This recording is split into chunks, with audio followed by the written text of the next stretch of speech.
সোনালি দিনের সেই ওরখালি আজ তোমাদের বড় প্রয়োজন। সোনালি দিনের সেই ওরখালি আজ তোমাদের বড় প্রয়োজন। তোমাদের অভাবে ধরণীতে আজ চলছে জালিমের নিপীড়ন। আজ তোমাদের বড় প্রয়োজন। কথা বলেন ঠিক কিনা? একজন ওমরই করেছিল অর্ধ পৃথিবী শাসন করতে। কথা বলেন ঠিক কিনা? আজও যদি বাংলার জমিনে একজন ওমরের মতো আমরা শাসক পাই, আসলে এই বাংলার জমিনকে একটি সোনার জমিন হিসেবে পরিণত হবে। কথা বলেন ঠিক কিনা? মুসলমান আওয়াজ দিতে হবে। অর্ধ পৃথিবী শাসন করত হযরতে ওমর রাদিয়াল্লাহু তাআলা আনহু, যে কোরআন দিয়ে অর্ধ পৃথিবী শাসন করত। আমরাও তো বলি বাংলার জমিনে এরকম একজন শাসক আসুক, আল্লাহর কোরআন দিয়ে এই বাংলার জমিনটা পরিচালনা করুক। এটা আমরা চাই কি চাই না? কথা বলেন ঠিক কিনা? আমরা চাই কি চাই না? ওমরের ভূমিকা পালন করে যারা এই বাংলার জমিনে কোরআন দিয়ে রাষ্ট্র পরিচালনা করবে, আমরা সেই মানুষগুলোর পক্ষে থাকতে রাজি আছি। কথা বলেন ঠিক কিনা? কারা কারা পক্ষে রাজি আছেন? দুই হাত তুলে আল্লাহ তাআলাকে দেন লিল্লাহি তাকবীর। হয় নাই, হয় নাই। মুসলমানের আওয়াজ হবে সিংহের গর্জন দিয়ে। আমরা বিড়ালের মতো 500 বছর বাঁচতে চাই না, আমরা বিড়ালের মতো 1000 বছর বাঁচতে চাই না। আমরা সিংহের গর্জন দিয়ে 1 ঘন্টা বাঁচতে চাই। বাতিলের অন্তরে, বাতিলের অন্তরে আমরা কম্পন ধরাতে চাই। কারা কারা চান? তো হাত তুলে আল্লাহ তাআলাকে দেখান। তাকবীর, নারে তাকবীর, আল্লাহু আকবার। আল কোরআনের আলো, আল হাদিসের আলো, ইসলামের শত্রুরা হুঁশিয়ার সাবধান। নারে তাকবীর, আল্লাহু আকবার। আমার ভাইয়েরা, রাসূল সাল্লাল্লাহু আলাইহি ওয়াসাল্লাম তিনি বললেন, আল্লাহুম্মা গফিরলি আয়েশা মা তাকাদ্দামা মিন জামবিহি ওয়া মা তাআখারা ওয়া মা আ'লানতা ওয়া মা আসসারতা। আম্মা জান আয়েশা রাদিয়াল্লাহু তাআলা আনহা বললেন, ইয়া রাসূলুল্লাহ, ইয়া হাবিবাল্লাহ, আপনার মনটা কি ভালো আছে? যে রাসূল সাল্লাল্লাহু আলাইহি ওয়াসাল্লাম বললেন, ও আমার প্রাণের প্রিয় বিবি আয়েশা, আমার মন ভালো আছে, তুমি কি বলতে চাও? আম্মা জান আয়েশা রাদিয়াল্লাহু তাআলা আনহা বললেন, ইয়া রাসূলুল্লাহ, ইয়া হাবিবাল্লাহ, একটি কথা বলতে চাই। মনের ভিতরে ধরে রাখা জমানো ব্যথাগুলো বলতে চাই, বলতে বলতে বলা হয় না। আজকে আমি বলতেছি, ইয়া রাসূলুল্লাহ, ইয়া হাবিবাল্লাহ, যখন আপনি 5 ওয়াক্ত নামাজ পড়বেন, তখন আমি আয়েশার জন্য আল্লাহর কাছে একটু দোয়া করবেন। আম্মা জান আয়েশা রাদিয়াল্লাহু তাআলা আনহা বলল, আমার জন্য 5 ওয়াক্ত নামাজের সময়, ফরজ নামাজ যখন শেষ হয়ে যাবে, তখন আমার জন্য একটু দোয়া করবেন। রাসূল সাল্লাল্লাহু আলাইহি ওয়াসাল্লাম বলল, ও আয়েশা, কি দোয়া তোমার জন্য করব? আয়েশা রাদিয়াল্লাহু তাআলা আনহা বললেন, ইয়া রাসূলুল্লাহ, ইয়া হাবিবাল্লাহ, আমার জন্য আল্লাহর কাছে দোয়া করবেন। আল্লাহ, আয়েশার জীবনের সামনে যতগুলো গুনাহ আছে, পিছনের যতগুলো গুনাহ আছে, সমস্ত গুনাহগুলো তুমি আল্লাহ মাফ করায়া দাও। এই জন্য আল্লাহর নবী সাল্লাল্লাহু আলাইহি সাল্লামকে দোয়া করতে বললেন। রাসূল সাল্লাল্লাহু আলাইহি সাল্লাম বললেন, ও আয়েশা, তুমি কি খুশি হয়ে যাবে আমি যদি তোমার জন্য 5 ওয়াক্ত নামাজের সময় দোয়া করি? তাহলে তুমি খুশি হয়ে যাবে, আমার প্রতি বিশ্বাস আছে। আয়েশা রাদিয়াল্লাহু তাআলা আনহা বললেন, ইয়া রাসূলুল্লাহ, ইয়া হাবিবাল্লাহ, 100% আপনার প্রতি আমার বিশ্বাস। আপনি যদি আল্লাহর কাছে দোয়া করেন, এই দোয়ার ফিরে আসবে না। আল্লাহর নবী, বিশ্ব নবী জনাবে মুহাম্মদ রাসূলুল্লাহ সাল্লাল্লাহু আলাইহি সাল্লাম জানাই দিল, ও আয়েশা, তুমি কি জানো? কই না, আমি তো কিচ্ছু জানি না। কি জানাইতে চাচ্ছেন আপনি? আল্লাহর নবী জানাই দিল হাদিসের শেষ অংশে, ওয়াল্লাহু ইন্নাহা লাদাওয়াতি লিকুল্লি লা ইন্নাহা লাদাওয়াতি লি উম্মতি في কুল্লি সালাহ। সকলে বলছে আল্লাহু আকবার। আল্লাহর নবী বিশ্ব নবী জনাবে মুহাম্মদ রাসূলুল্লাহ সাল্লাল্লাহু আলাইহি সাল্লাম বলল, ও আয়েশা তুমি কি জানো আমি যখন 5 ওয়াক্ত নামাজ পড়ি তখন যদি তোমার জন্য দোয়া করি, কিন্তু এমন রাত হয়ে যায় আমি নামাজের মধ্যে সারাটি রাত দাঁড়িয়ে থাকি, কোরআন তেলাওয়াত করি, আল্লাহর কাছে সিজদা করি, সারাক্ষণ যখনই সময় পাই তখনই আমি নামাজের মধ্যে দাঁড়িয়ে যাই। তুমি তো বললে ও আয়েশা 5 ওয়াক্ত নামাজের জন্য সময় আমার জন্য দোয়া করবেন, কিন্তু আমি রাসূল দোয়া করি আমার গুনাহগার উম্মতগুলো যখন আমি নামাজে দাঁড়িয়ে যাই।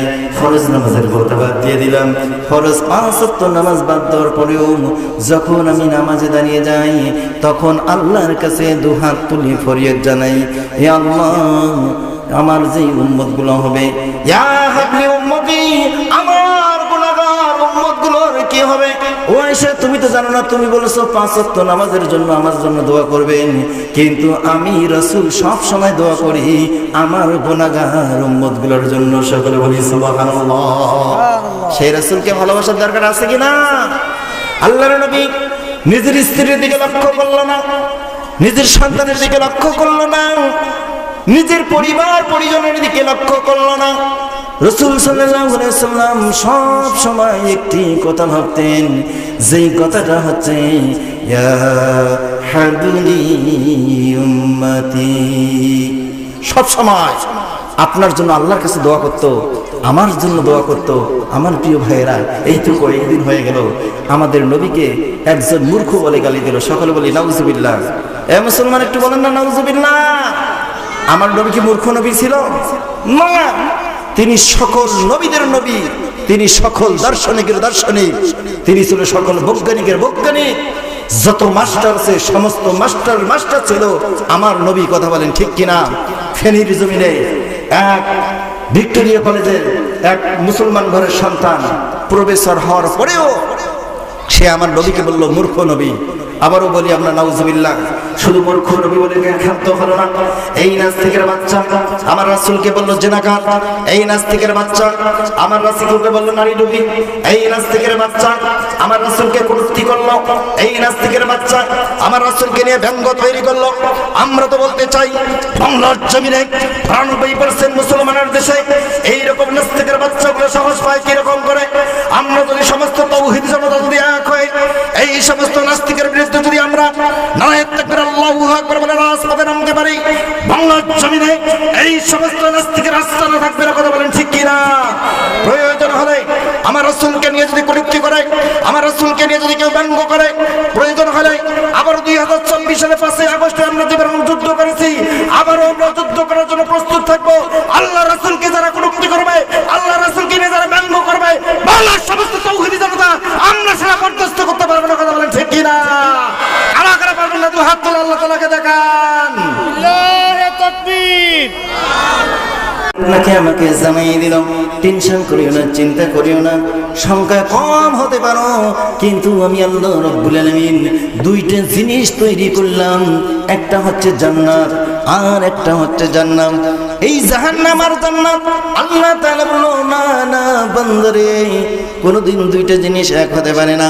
আল্লাহ রাব্বুল আলামিন পবিত্র কুরআনুল কারীমের মধ্যে জানাই দিল, লা ইয়াস্তাবি আসহাবুন নারি ওয়া আসহাবুল জান্নাহ, আসহাবুল জান্নাতি হুমুল ফাইজুন।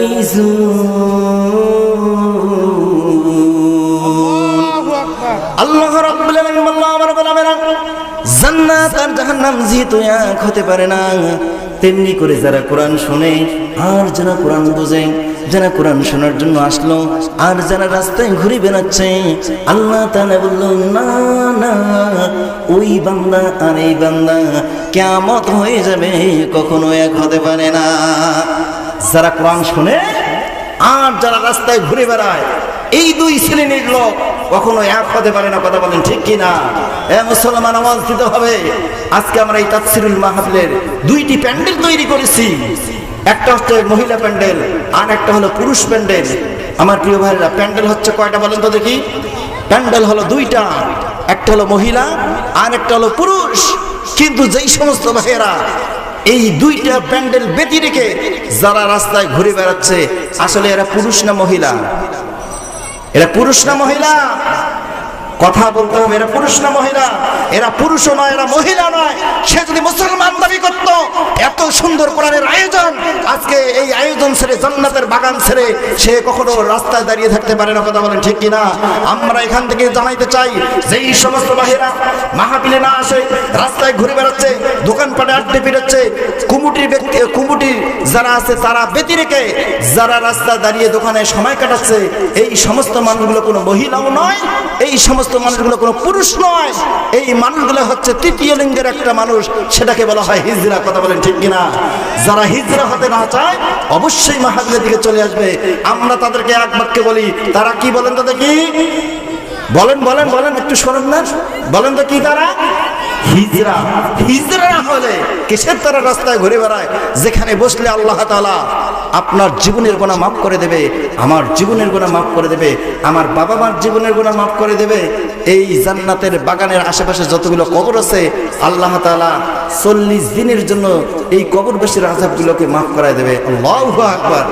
আমার ভাইয়েরা, আল্লাহ রাব্বুল আলামিন বললেন, তোমরা যতই ডাকাডাকি করো না কেন, আমি আল্লাহ যদি তাদেরকে কবুল না করি, এই মানুষগুলো যতই মুসলমান ঘরের সন্তান হোক না কেন, আমি আল্লাহ তাআলা তাদেরকে কখনো এই জান্নাতের বাগানে নিয়ে আসবো না। আল্লাহ রাব্বুল আলামিন বললেন, ওয়া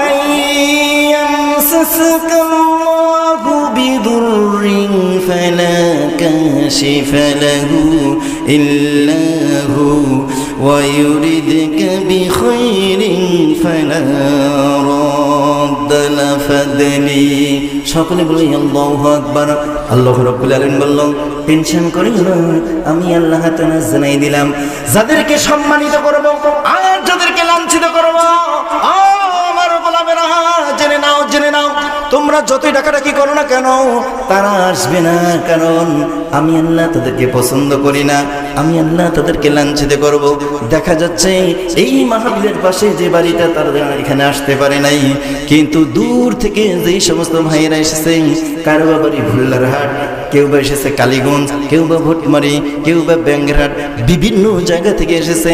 তার মানে বুঝতে হবে আল্লাহ তাআলা সব এই যে জায়গার মানুষগুলো আছে, আল্লাহ তাআলা সবাইকে কবুল করে নাই। আল্লাহ রাব্বুল আলামিন বললেন, ওয়া ইয়ামসাসকাল্লাহু বিদুররিন ফালা কাশিফা লাহু ইল্লা হু, আমি আল্লাহ তাআলা যাদেরকে লাঞ্ছিত করতে চাবো, দুনিয়ার সমস্ত মানুষগুলো যদি মিটিং করে, মিছিল করে, হরতাল করে, অবরোধ দেখায়, তারপরও আমি আল্লাহ যাদের অপমানিত করব, কোনো মানুষ সেখান থেকে ঠেকাতে পারবে না। কথা বলেন ঠিক কিনা? আল্লাহ রাব্বুল আলামিন বললেন, যাদেরকে লাঞ্ছিত করব, যাদেরকে অপমানিত করব, এই জায়গা থেকে কেউ ঠেকাতে পারবে না। কিন্তু আমি আল্লাহ তাআলা যাদেরকে সম্মানিত করব, বাড়ি হতে পারে 5 মাইল দূর, 10 মাইল দূরে হতে পারে, কিন্তু আমি আল্লাহ তাআলা জানাই দিলাম, যারা মুমিন হবে, যারা ঈমানদার হবে, এই মানুষগুলো যখন কুরআনুল কারীমের কথা শুনবে, 10 মাইল দূর বুঝবে না, 20 মাইল দূর বুঝবে না। এরকম করে ওই আল্লাহর বান্দাগুলোকে আল্লাহ রাব্বুল আলামিন বলো, ও আব্দুর রহমান, ও আব্দুল করিম, ও আব্দুল জলিল, ও আব্দুল মুবিন, যা যা জান্নাতের বাগানে চলে যা। ওখানে গেলে তোমার ঈমানটা আরো বৃদ্ধি হয়ে যাবে, তোমার ঈমানি জজবা বাড়তে থাকবে। যা যা ঘুমকে লাথি মেরে দি, ওই জান্নাতের বাগানে যদি তুমি যেতে পারো, তাহলে আমি আল্লাহ রাব্বুল আলামিন তোমার জীবনের সমস্ত গুনাহগুলো মাফ করায় দিয়ে আমি আল্লাহ তাআলা তোমাকে জান্নাতি মানুষ হিসেবে কবুল করায় নেব। সকল বলি সুবহানাল্লাহ। আমার প্রিয় ভাইয়েরা, আল্লাহ তাআলা জানাই দিল, ইল্লা মান তাবা ওয়া আমানা ওয়া আমিলা আমালান সালিহা ফাউলাইকা আল্লাযীনা ইউবাদদিলুল্লাহু সাইয়্যাতি হাসানা ওয়া কানা আল্লাহু গফুরুর রহিমা। সকলে বলছি আল্লাহু আকবার। আল্লাহ তাআলা বললেন, তোমরা যারা কোরআন শোনার জন্য আসলে, রাসূলের আদর্শ হিসেবে তোমার জীবনকে পরিবর্তন করার জন্য আসলে, আমি আল্লাহ রাব্বুল আলামিন জানাই দিলাম, ও আমার বান্দারে, তোমার জীবনের সমস্ত গুনাহগুলো মাফ করাই দিলাম। শুধু গুনাহ মাফ করলাম না, এই গুনাহগুলোকে আমি আল্লাহ তাআলা নেকি দ্বারা পরিবর্তন করে আমি আল্লাহ রাব্বুল আলামিন কাল কিয়ামতের মাঠে তোমাদের আমলনামা যখন দিয়ে দেব, আমি আল্লাহ তাআলা এই গুনাহগুলোকে নেকি দ্বারা পরিবর্তন করে তোমার আমলনামায় দিয়ে দেব। সকলে বলি সুবহানাল্লাহ। শুধু একটি কাজ করা লাগবে, সেই কাজটা হলো ইল্লা মান তাবা ওয়া আমানা। যখন তোমরা ঈমান আনলে, এখন ঈমান আনা কাকে বলা হয়, ঈমানদার কাকে বলা হয়? আমার ভাইয়েরা প্রশ্ন হতে পারে, এই যে হাজার হাজার লক্ষ লক্ষ কোটি কোটি মানুষ এখানে আসতে পারলো না, আমার আল্লাহ জানাই দিল, আমি আল্লাহ তাআলা এদেরকে যাচাই করলাম, এদেরকে বাছাই করলাম, এদেরকে ছাঁটাই করলাম, সমস্ত প্রকার যাচাই বাছাই ছাঁটাই করে দিয়ে আমি আল্লাহ জানাম তোমাদেরকে খাঁটি স্বর্ণের মতো বেছে বেছে নিয়ে আমি আল্লাহ আজকে এই জান্নাতের বাগানে যাদেরকে নিয়ে আসলাম, এই সমস্ত মানুষগুলাই হচ্ছে আজকে ঈমানদার। সকলে বলি সুবহানাল্লাহ। তাহলে এই মুহূর্তে ঈমানদার বান্দাগুলো কারা? এটা আমার মুখের কথা না, আল্লাহ কোরআন বলতেছে। এই গ্রামের হাজার হাজার লোক আছে, তারা কিন্তু এখানে আসতে পারে নাই। অনেকেই নিয়ত করতেছে যাব, কিন্তু শয়তান বলতেছে না, ওখানে যাওয়া যাবে না। কারণ শয়তান তাদেরকে গ্রাস করেছে বিদায় তারা আজকে এই জান্নাতের বাগানে আসতে পারতেছে না। কথা বলেন ঠিক কিনা? কিন্তু আল্লাহ তাআলা বলে, আমি গ্যারান্টি দিলাম, যারা ঈমানদার হবে, এই ঈমানদার বান্দাগুলোকে শয়তান কখনো গ্রাস করতে পারবে না। আল্লাহ রাব্বুল আলামিন বললেন, وَمَن يَعْشُ عَن ذِكْرِ الرَّحْمَنِ نُقَيِّضْ لَهُ شَيْطَانًا فَهُوَ لَهُ قَرِينٌ। আল্লাহ তাআলা বললেন, যারা কোরআন অনুযায়ী তার জীবনকে পরিবর্তন করতে চায় না, রাসূলের আদর্শ হিসেবে তার জীবনকে পরিবর্তন করতে চায় না, আমি আল্লাহ তাআলা জানাই দিলাম, ওই সমাজ, ওই জাতি, ওই গোষ্ঠীটাকে আমি আল্লাহ তাআলা শয়তান দ্বারা পরিচালিত করি। সকলে বলি নাউযুবিল্লাহ। আল্লাহ রাব্বুল আলামিন বলেন, ওয়া মান ইয়াশু আন যিকরির রহমানি নুকাইয়িদ লাহু শাইতানান ফাহুয়া লাহু করিন। সকলে বলছে আল্লাহু আকবার। যারা রাস্তায় ঘুরে বেড়াচ্ছে, এই মানুষগুলোকে কে গ্রাস করছে? শয়তান। বলেন তো কে? শয়তান গ্রাস করে ফেলছে। আমার প্রিয় ভাইয়েরা, আপনারা আজকে যে পোয়ালে বসছেন, দেখি একটা কথা মনে পড়লো। আচ্ছা, এই যে পোয়ালটা যখন আসলো, আচ্ছা ধান কত প্রকার বলেন তো দেখি? ধান হচ্ছে কত প্রকার? অনেকে বলতেছে 2 প্রকার, অনেকে বলতেছে 3 প্রকার। ধান কত প্রকার? ধান 3 প্রকার। প্রথমে একটা হলো ভালো ধান, দ্বিতীয়তে একটা হলো আমরা গ্রাম্য ভাষা বলি চিটা ধান। কি বলি বলেন তো দেখি? চিটা ধান। কুলে দিয়ে যখন মা বোনরা এই ধানগুলো ছাঁটাই করে, ভালো ধানটা নিচের দিকে আসে, আর যেটা চিটা ধান ওটা মাঝখানে থাকে। আর একটা ধান আমরা যেটাকে বলি যে এটা ধানের সাথে থাকার পরেও কুলার লাথি খেয়ে সামনে চলে যায়, আমরা ওটাকে গ্রাম্য ভাষা কি বলি বলেন তো দেখি? কি বলি?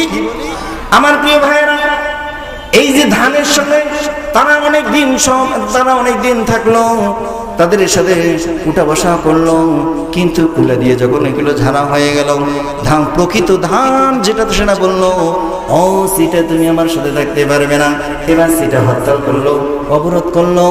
অবরোধ করার পর সিটা বললো, ও পাতান তুমি আমাদের সাথে থাকতে পারবে না। ধান হয়ে গেল 3 শ্রেণীর। এইবার পাতান বলতেছে, ভাই দীর্ঘদিন তোমাদের সাথে আমি থাকলাম, দুঃখের বিষয়ে আমি পাতান হয়ে গেছি, আমার সঙ্গটা খারাপ হয়ে গেছে, এই কারণে আজকে আমি পাতান হয়ে গেছি।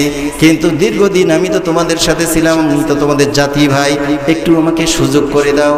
কিন্তু মালিক বলবে, না না, তুমি ধানের সাথে কখনো পাতান থাকতে পারবে না। কথা বলেন ঠিক কিনা? সেই রকম আল্লাহ তাআলা বললেন, কাল কিয়ামতের মাঠে মানুষের যখন হিসাব শেষ হয়ে যাবে, যখন আল্লাহ রাব্বুল আলামিন হুকুম দিয়ে দেবে, যা বান্দা যা রে আমার জান্নাতে চলে যাও, এই জান্নাতের কথা শোনার সাথে সাথে সমস্ত কিয়ামতের মানুষগুলো, মাঠের মানুষগুলো জান্নাতে যাওয়ার জন্য দৌড় দেবে। আল্লাহ তাআলা বলল জান্নাতের ফেরেশতা যারা আছে তারা বলবে তোমাদেরকে স্লিপ আছে, তোমাদেরকে টিকিট আছে, যাদের টিকিট আছে তারা জান্নাতে যাইতে পারবে, আর যাদের টিকিট নাই তারা যত চেষ্টা করুক না কেন আল্লাহর জান্নাতে যাইতে পারবে না। কথা বলেন ঠিক কি না? তার মানে আজকে বোঝা গেল যেই সমস্ত মায়ের সন্তানগুলো কোরআন শোনার জন্য আসলো, যারা সামিয়ানার মিশে আসলো, এই মানুষগুলোর টিকিট আছে। যারা রাস্তায় ঘুরে বেড়াচ্ছে আসলে এটা সিটা মার্কা মুসলমান নয়, তার মানে বুঝে গেল এটা হলো পাতান মার্কা মুসলমান। কথা বলেন ঠিক কিনা? আমরা লক্ষ্য করে দেখেছি মালিকের কাছে যত অনুনয় বিনয় করুক না কেন পাতানকে আমরা কখনো ধানের মাথায় উঠাই না। কথা বলেন ঠিক কিনা? মালিক পক্ষ বলল না না, এই জমিনে আমি সার দিছি, নিলামি করেছি, পরিচর্যা করেছি, বিভিন্ন প্রকারের জিনিস দিয়েছি, তারপর তুই যেহেতু ধান হইস নাই সুতরাং তোর জায়গা আমার মাছাতে হবে না। আমি সিদ্ধান্ত গ্রহণ করেছি এই পাতানগুলোকে লাথি মেরে দিয়ে গোবরের ভিড়াতে ফেলে দেব। কথা বলেন ঠিক কিনা? আমরা আরো দেখেছি এই পাতানগুলোকে মার বোনেরা কি করেন, এই পাতানগুলোকে একখানে করার পর যখন কোনো শীত হয়ে যায় তখন আমার মা আমার বোনরা কি করে পাতানগুলোকে একখানে লাগিয়ে আগুন লাগিয়ে দেয়। কথা বলেন ঠিক কিনা? তার মানে বোঝা গেল পাতানের স্থান কোথাও হবে না। তেমনি করে যেই সমস্ত মায়ের সন্তানগুলো আজকে জান্নাতের বাগান ছেড়ে যারা রাস্তায় ঘুরে বেড়াচ্ছে এই মানুষগুলোকে আল্লাহ নিজেই ভালোবাসে না। বলেন তো কারা? আল্লাহ ভালোবাসে না। আল্লাহ রাব্বুল আলামিন বলল জিবরাইল যাও যাও, যারা আজকে কোরআন শোনার জন্য আসলো এই মানুষগুলোর জন্য লিস্ট করে ফেলো। শুধু কি লিস্ট করবে তা না, আমি জানিয়ে দিলাম আমি আল্লাহ নিজে এই বান্দাগুলোকে ভালোবাসি। তুমি জিবরাইল তাদেরকে ভালোবাসো, আল্লাহ যাদেরকে ভালোবাসে জিবরাইল তাদেরকে ভালোবাসে। জিবরাইল আলাইহিস সালাতু ওয়াস সালাম এবার প্রথম আসমানে আসলো, আসার পর মাইকিং শুরু করে দিল, প্রথম আসমানের ফেরেশতারা তোমরা যারা আছো আল্লাহ রাব্বুল আলামিন এই যে বান্দাগুলোকে আজকে ভালোবেসেছে আমি জিবরাইল তাদেরকে ভালোবাসি, তোমরা ফেরেশতা যারা আছো তোমরাও তাদেরকে ভালোবাসো। সকলে বলি সুবহানাল্লাহ।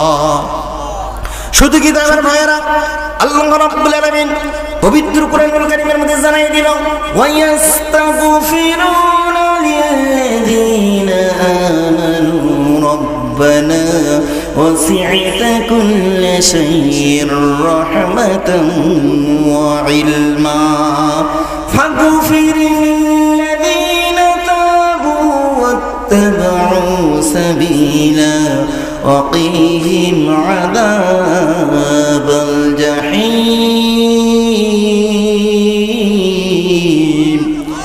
আল্লাহ রাব্বুল আলামিন বললেন এই মুহূর্তে আরশের আজিমের যে সমস্ত ফেরেশতাগুলো আছে তারা আমার কাছে ফরিয়াদ জানাচ্ছে, আল্লাহ হাজার হাজার লক্ষ লক্ষ কোটি কোটি মানুষের মাঝ থেকে যেই সমস্ত বান্দাগুলো কোরআন শোনার জন্য আসলো এদের জীবনেতে গুনাহ আছে, আপনার জীবনে গুনাহ আছে কিনা বলেন তো দেখি, গুনাহ ছাড়া মানুষ আছে কিনা বলেন তো দেখি। কিন্তু আল্লাহ রাব্বুল আলামিন বললেন না না, আমি জানাই দিলাম এই মুহূর্তে যারা কোরআন শোনার জন্য আসলো কোরআন বোঝার জন্য আসলো আমি আল্লাহ জানাই দিলাম এদের জীবনে আর কোনো গুনাহ নাই। সকলে বলি সুবহানাল্লাহ। ফেরেশতারা আল্লাহর কাছে ফরিয়াদ জানাচ্ছে, আল্লাহ ওয়াকিহিম আযাবাল জাহিম। ফেরেশতারা আল্লাহর কাছে ফরিয়াদ জানাচ্ছে, আল্লাহ এই বান্দাগুলোর কপালে যদি জাহান্নাম লেখা থাকে আজকে এই কোরআনের মাহফিলের ওসিলায় এদের কপাল থেকে তুমি জাহান্নামটা কেটে দিয়ে দাও। সকলে বলি সুবহানাল্লাহ। যেই আপনি গুনাহ করেছেন আমি যেই গুনাহ করেছি, আমি যদি মনে করি আমি হাফেজ ইসমাইল হোসেন সিরাজি আমার জীবনে আমি কত ওয়াক্ত নামাজ কাজা করেছি, আমি কত গুনাহ করেছি, আমি যদি লক্ষ্য করে দেখি আমার জাহান্নাম যারা কোনো উপায় আছে, আপনি যদি মনে করেন আপনার জীবনে কত গুনাহ করেছেন আপনার জাহান্নাম ছাড়া উপায় নাই, আছে কি বলেন তো দেখি। কিন্তু আল্লাহ রাব্বুল আলামিন এই জান্নাতের বাগানের ওসিলায় আপনার আমার জীবনের সমস্ত গুনাহগুলো মাফ করে দিয়ে একটা জান্নাতের মানুষের রূপান্তরিত আপনাকে করলো। সকলে বলি সুবহানাল্লাহ। আমার প্রিয় ভাইয়েরা, আল্লাহর নবী বিশ্ব নবী জনাবে মুহাম্মদ রাসূলুল্লাহ সাল্লাল্লাহু আলাইহি সাল্লাম তার আদরের কন্যা ফাতেমা রাদিয়াল্লাহু তাআলা আনহাকে স্বপ্নতে দেখালো। স্বপ্নতে ফাতেমা রাদিয়াল্লাহু তাআলা আনহার ঘরে চলে আসলো আল্লাহর নবী, এসে বলল কি জন্য খোঁজাখুঁজি শুরু করলো আমার ভাইয়েরা। আল্লাহর নবী যেন ঘরের মধ্যে কি খুঁজতেছে। ফাতেমা রাদিয়াল্লাহু তাআলা আনহা বলল, ও বাবা আপনি কি খুঁজতেছেন? এবার ফাতেমা রাদিয়াল্লাহু তাআলা আনহার কথার জবাবে বাবা বলল, ও মা ফাতেমা, আমি তো তোমাকেই খুঁজতেছি, কারণ তুমি আজকে চেহারি খেয়েছো আলীর সাথে, আর আমার সাথে আজকে তুমি ইফতার করবে। আমার প্রিয় ভাইরা, স্বপ্ন যখন ভেঙে গেল, এবারে ফাতেমা রাদিয়াল্লাহু তাআলা আনহা মনটা ভারী হয়ে গেল, কারণ আল্লাহর নবী বলেছিল আমি যখন মারা যাব, মারা যাওয়ার পর 6 মাস পর যখন হয়ে যাবে, ও ফাতেমা তুমি আমার সাথে দেখা করবে। যেই কথা সেই কাজ, 6 মাস যখন অতিক্রম হয়ে গেল, আল্লাহর নবী স্বপ্নে এসে ফাতেমাকে দেখাই দিল, ও ফাতেমা আজকে তুমি আলীর সাথে সিহরি খেয়েছো, কিন্তু তুমি আজকে আমার সাথে ইফতার করবে জান্নাতের দস্তরখানা। সকলে বলে সুবহানাল্লাহ। আমার প্রিয় ভাইয়েরা, এই কথাটা শোনার সাথে সাথে ফাতেমা রাদিয়াল্লাহু তাআলা আনহা মনটা ভেঙে গেল। তার দুটো সন্তান আছে, একটা হলো হাসান আর একটা হলো হোসেন, ছোট্ট 2টা বাচ্চা আছে। আমার প্রিয় ভাইয়েরা, যখন এই কথাটা শুনলো, মানে তাকে এই দুনিয়ার জিন্দগি শেষ করে চলে যেতে হবে। এই কথাটা শোনার সাথে সাথে হাসান এবং হোসেন 2 ভাই যখন খেলতে গিয়েছে, খেলা শেষ করে বাড়িতে চলে আসলো। আসার পর দেখতেছে ফাতেমা রাদিয়াল্লাহু তাআলা আনহা শরীরে একটু জ্বর। বলেন তো কি জ্বর? এই জ্বর দেখে মাকে বলল, মা গো, তোমার শরীরে প্রচুর জ্বর এসেছে মা। কি জন্য জ্বরটা আসলো মা? কোন কি ডাক্তার কবিরাজ হাকিমকে আমরা ডাকে নিয়ে আসবো? ফাতেমা রাদিয়াল্লাহু তাআলা আনহা বলল, না না বাবা, এটা এমন একটি জ্বর, যেই জ্বর কোনো ডাক্তার ঠেকাতে পারবে না, কোনো কবিরাজ ঔষধ দিতে পারবে না, কোনো হাকিম এই জায়গায় কোনো ঔষধ দিতে পারবে না, কারণ ঔষধ এই জায়গায় কোনো কাজ করবে না, কারণ এই দুনিয়ার জিন্দগি আমাকে শেষ করে যাইতে হবে পরপারে। আমার প্রিয় ভাইয়েরা, এই কথা শোনার সাথে সাথে হাসান কান্না শুরু করে দিল, হুসাইন কান্না শুরু করে দিল। আমার ভাইয়েরা, কান্না করে করে ফাতেমা রাদিয়াল্লাহু তাআলা আনহা বলল, ও হাসান এবং হুসাইন, চিন্তা করো না বাবা, তোমরা চলে যাও তোমার নানার কবরের দিকে চলে যাও, তোমার নানার রওজায় চলে যাও, তোমার নানার সাথে একটু কথোপকথন করো। আমার প্রিয় ভাইয়েরা, হযরতে আলী রাদিয়াল্লাহু তাআলা আনহু তিনি বাসায় চলে আসলো। বাসায় এসে দেখতেছে, যেদিন দেখে আলী রাদিয়াল্লাহু তাআলা আনহু বাসায় এসে দেখে ফাতেমা রাদিয়াল্লাহু তাআলা আনহা সব সময় একটি জায়নামাজে পড়ে থাকতেন। কি থাকতেন বলেন তো দেখি? জায়নামাজে পড়ে থাকতেন, কিন্তু আজকে একটি ব্যতিক্রম ধর্মী। সেটা হচ্ছে ফাতেমা রাদিয়াল্লাহু তাআলা আনহা কেন আজকে জায়নামাজে নাই? না দেখার পর আলী রাদিয়াল্লাহু তাআলা আনহুর মনটা খারাপ হয়ে গেল। আমি প্রতিদিন এসে দেখি আমার স্ত্রী, আমার প্রাণ প্রিয় স্ত্রী জায়নামাজে বসে থাকে, কোরআন তিলাওয়াত করে, কোনো সময় সিজদায় অবনত থাকে, কিন্তু আজকে কি এমন ঘটনা হয়ে গেল, আমার স্ত্রী আজকে জায়নামাজে নাই। আমার প্রিয় ভাইয়েরা, আলী রাদিয়াল্লাহু তাআলা আনহুর মনটা মলিন হয়ে গেল, স্ত্রীকে খুঁজে পায় না। স্ত্রী কোথায় গেল? মনটা মলিন হয়ে গেল। আমার স্ত্রী জায়নামাজে দাঁড়িয়ে থাকে। তার মানে দেখেন, একজন ইমানদার স্বামী আর একজন ইমানদার স্ত্রী, তাদের মধ্যে ভালোবাসা। আপনার আমার যদি স্ত্রী হইতো, তারা কি করে বলেন তো দেখি? আপনি যখন বাহির থেকে বাসায় আসেন, হয়তোবা আপনার স্ত্রীকে যদি কোথাও খুঁজে পান না, তাহলে একটি জায়গায় আপনি নিঃসন্দেহে খুঁজে পাবেন, দেখবেন সেই জায়গাটা হলো টিভির কাছে। কথা বলেন ঠিক কিনা? এই সমস্ত স্ত্রীগুলো এখন কি করে? স্টার জলসা, জি বাংলা, স্বামীকে ছাড়তে পারে, সন্তানকে ছাড়তে পারে, মা ভাইকে ছাড়তে পারে, কিন্তু স্টার জলসা জি বাংলা ছাড়তে পারে না। কথা বলেন ঠিক কিনা? মুসলমান, কথা বলেন ঠিক কিনা? আলী রাদিয়াল্লাহু তাআলা আনহু বলল, আমি প্রতিদিন বাসায় যখন চলে আসি, দেখি আমার স্ত্রী জায়নামাজে দাঁড়িয়ে থাকে বা জায়নামাজে বসে কোরআন তেলাওয়াত করে, কিন্তু আজকে আমি ফাতেমাকে খুঁজে পাচ্ছি না। এর কারণটা কি? 1 পা 2 পা করে পাশের কামরায় যেয়ে দেখি ফাতেমা রাদিয়াল্লাহু তাআলা আনহা জ্বরের মধ্যে কাতরাচ্ছে। আলী রাদিয়াল্লাহু তাআলা আনহু বলল, ও আমার প্রাণ প্রিয় বিবি, কি হয়েছে তোমার? বিবাহ হয়ে গেল, অনেক দিন হয়ে গেল, যেই কাজটা কোনোদিন তুমি করো নাই, সেই কাজটা কিন্তু আজকে তুমি করেছো। সেটা হলো, আমি প্রতিদিন এসে দেখি তুমি জায়নামাজে থাকো, আজকে কেন তুমি জায়নামাজে নাই? কোরআন তেলাওয়াত কেন করতেছো না? এর কারণটা কি? এবারে ফাতেমা রাদিয়াল্লাহু তাআলা বলল, ও আমার প্রাণ প্রিয় স্বামী, আজকে স্বপ্নের মধ্যে একটি ঘটনা ঘটে গেছে। সেই স্বপ্নটা হচ্ছে আল্লাহর নবী, বিশ্ব নবী জনাবে মুহাম্মদ রাসূলুল্লাহ সাল্লাল্লাহু আলাইহি ওয়াসাল্লাম স্বপ্নে এসে বলল আমাকে, ও ফাতেমা, তুমি আলীর সাথে সিহরি খেয়েছো, কিন্তু ইফতার হবে আজকে জান্নাতের দস্তরখানাতে আমার সাথে।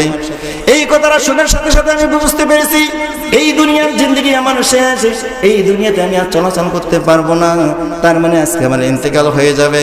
ও আমার প্রাণ প্রিয় স্বামী, তোমার কাছে অনেক দিন যাবত আমি ঘর সংসার করেছি, তোমার সাথে উঠা বসা করেছি, হয়তো তোমার ঘর সংসার করতে গিয়ে আমি অনেক ত্রুটি করে ফেলছি, অনেক আঘাত দিয়েছি, তোমার খেদমত করতে পারি নাই, তোমার সুখ শান্তি ঠিক মতো দিতে পারি নাই।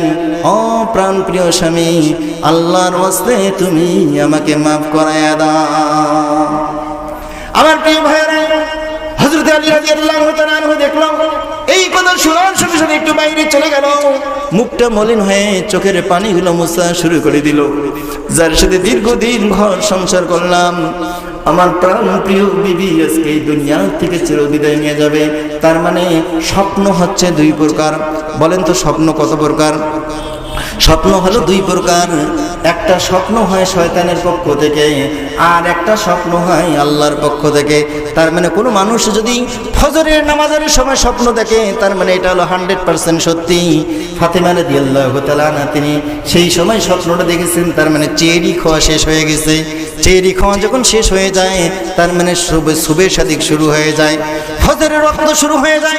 এই সময় স্বপ্ন দেখলো, স্বপ্ন দেখার পরেই স্বপ্নটা আলী রাদিয়াল্লাহু তাআলা আনহুকে সব খুলে বলল। খুলে বলার পর হাসান এবং হোসেন দুই ভাইকে পাঠিয়ে দিল তার নানাজির কাছে।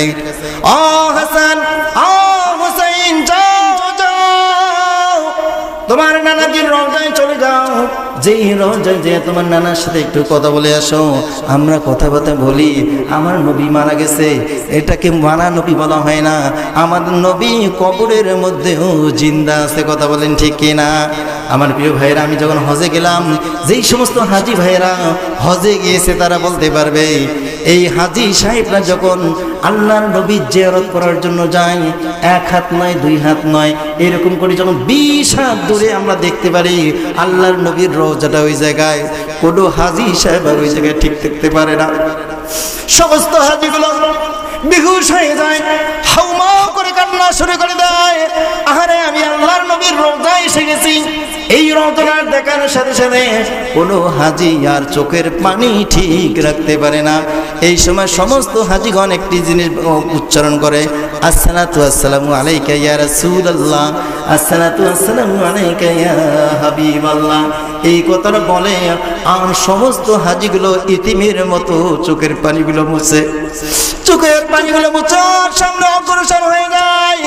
সমস্ত হাজিগুলো চায় আর একটু সময় এখানে নেই, কিন্তু না না, মক্কার পুলিশরা বলে, ও হাজি সাহেব, এখানে আর দাঁড়া যাবে না, এখানে কথা বলা যাবে না, এখানে যদি জোরে কথা বলো তাহলে এটা বেয়াদবি হয়ে যাবে, আল্লাহর রাসূলের মনে আঘাত পাবে, সুতরাং এখান থেকে চলে যাও। শুধু সালাম দেওয়া যখন হয়ে যায়, সমস্ত হাজি সাহেবরা আমরা চলে যাই। চলে যাওয়ার পর সমস্ত হাজিগুলো আবার ফিরে পিছন দিকে আরেকবার তাকায়, আবার যখন দুই পা অগ্রসর হয়ে যায় আবার আমরা পিছনে তাকাই। যারা হাজি সাহেবরা হজে গিয়েছে তারা বলতে পারবে, দয়ার নবীর মায়ার নবীর রওজা এত দেখি, কিন্তু আমাদের মন কখনো ভরে না। হাসান হুসেন চলে গেল, চলে যাওয়ার পর নানাজি ডাক দিল, আ নানাজি, মার মনটা কেন খারাপ, শরীরটা খারাপ, প্রচুর পরিমাণ জ্বর এসেছে। এর কারণটা কি?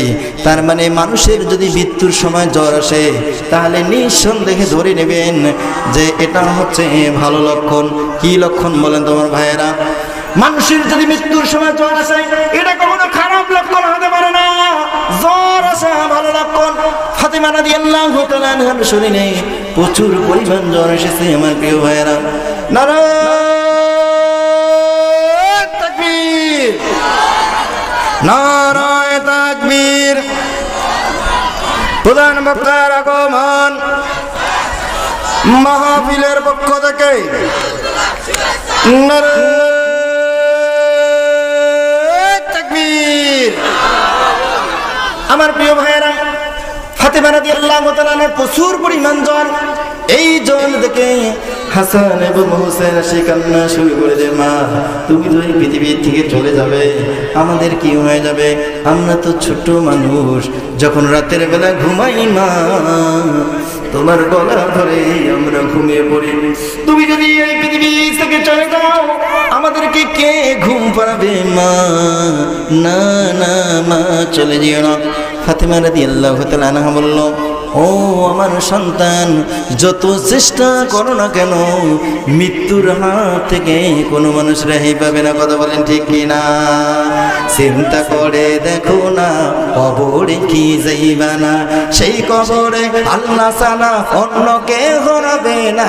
চিন্তা করে দেখো না কবরে কি যাইবা না, ওই কবরে আল্লাহ ছাড়া অন্য কেহ রবে না। বলুন না দেখি, চিন্তা করে দেখো না কবরে কি যাইবা না, সেই কবরে আল্লাহ ছাড়া অন্য কেহ রবে না। চিন্তা করে দেখো না কবরে কি যাইবা না। আমরা কবরের দেশে যাবো কি যাব না? ফাতেমা রাদিয়াল্লাহু তাআলা বলল, ও হাসান, যতবার চাও মা বলে আমাকে ডাক দিয়ে নাও। জীবনে যতগুলো আশা আছে সবগুলো আজকে শেষ করে নাও, এরপরে তোমরা আর কোনোদিন আমাকে মা বলে ডাকতে পারবে না।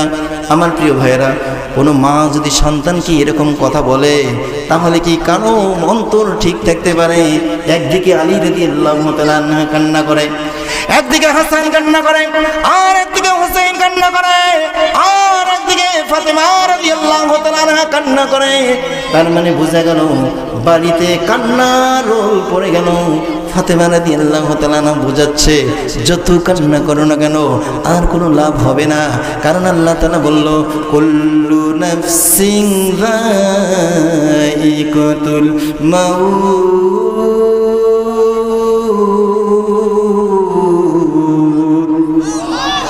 যাদের জন্ম হয়েছে প্রতিটি মানুষকে অবশ্যই অবশ্যই মৃত্যুর স্বাদ গ্রহণ করা লাগবে। কথা বলেন ঠিক কিনা? আমার প্রিয় ভাইরা, যাই হোক, যেহেতু আমি আপনাদের এলাকারই সন্তান, যদি বলার ইচ্ছা অনেক ছিল, সময়ের অভাবে বলতে পারলাম না। আমার জন্য দোয়া করবেন। আগামীকাল আমার মাহফিল হচ্ছে সাতক্ষীরা জেলা। কোথায় বলেন তো দেখি? সাতক্ষীরা। ওখানে প্রধান বক্তা আমি আছি। আজকে আমার একটা প্রোগ্রাম ছিল ঢাকায়, আমি ওখানে আজকে যাইতে পারি না। তারেক মনোয়ারের সঙ্গে আমার মাহফিল ছিল গাজীপুর, আমি যাইতে পারি নাই। যাই হোক, আপনাদের কাছে আমি দোয়া চাচ্ছি, আপনাদের এলাকারই সন্তান, আমার কথাবার্তার মধ্যে ভুল ত্রুটি হতেই পারে, মানুষ মাত্রা কি ভুল না? এই জন্য আপনারা দোয়া করবেন আল্লাহ তাআলা তার এই গোলামটাকে গোটা বাংলাদেশের জন্য কোরআনের ময়দানে কবুল করে। সকল বলছে আল্লাহুম্মা আমিন। এই আশাবাদ ব্যক্ত করে আমাদের প্রধান মেহমানের কাছে দোয়া চেয়ে আমি আপনাদের কাছে বিদায় নিচ্ছি। ওয়া আখিরু দাওয়ানা আলহামদুলিল্লাহি রাব্বিল আলামিন। আসসালামু আলাইকুম ওয়া রাহমাতুল্লাহি ওয়া বারাকাতুহু।